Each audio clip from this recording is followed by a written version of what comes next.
life insurance. How much do I need? What kind should I buy?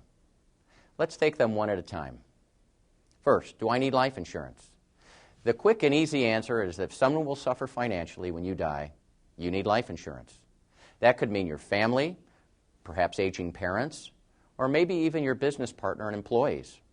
Sometimes we might be inclined to say, well, they'll be okay, and maybe that's true. But it's important to remember that we don't get a chance to change our minds once we're gone. We need to face reality while we can do something about it. The second question is, how much should I have? Some experts recommend a rule of thumb that runs anywhere from 5 to 20 times your annual income. Obviously, with that kind of spread, the rule of thumb isn't very helpful. So how do you determine if you need $100,000, $250,000, $500,000 or more in life insurance coverage? The best way to figure out what you need is to have an insurance professional conduct what's called a financial needs analysis. Here's how it works. You'll start by gathering all of your personal financial information and estimating what your family members would need after you're gone to meet their financial obligations. To calculate this figure, you'll need to think through 3 types of expenses. First are immediate expenses, such as funeral expenses, uncovered medical costs, taxes, and outstanding debts you'd want paid when you die, such as automobile debt and credit card bills. Second is ongoing expenses, which is basically money for your family to live on for a specific period of time. It help pay for everyday living expenses like food, clothing, transportation, mortgage or rent payments. And finally, life insurance proceeds can be used to fund future expenses, such as money to fund a college or retirement savings plan. After you've figured out your family's needs, you'll then want to tally up all of the resources that your surviving family members can draw on to support themselves. This would include things like your spouse's income, savings you've accumulated, and any life insurance you already own. The difference between your family's needs and the resources in place to meet those needs is your need for additional life insurance.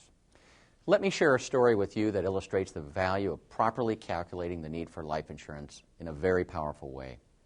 Early in my career, I was working with a physician in Southern California who was very busy and didn't give me any time to help him determine the amount of life insurance that was appropriate for his family. Rather, he asked me to simply sell him a $500,000 policy.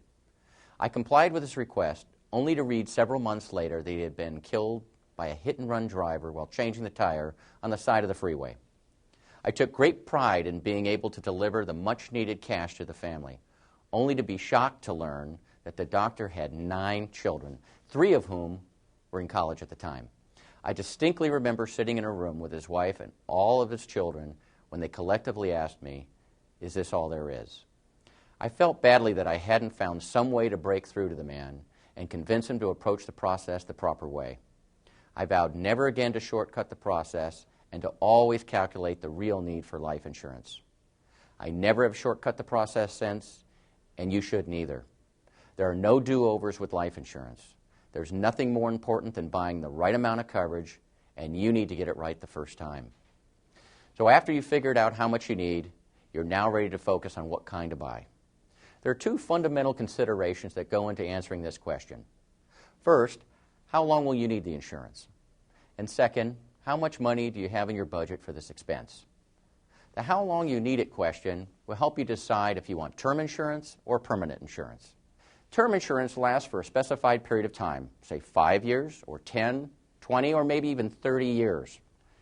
If your only need is for funds to pay off a 20-year mortgage at your death, a 20-year term policy would probably be the answer for you.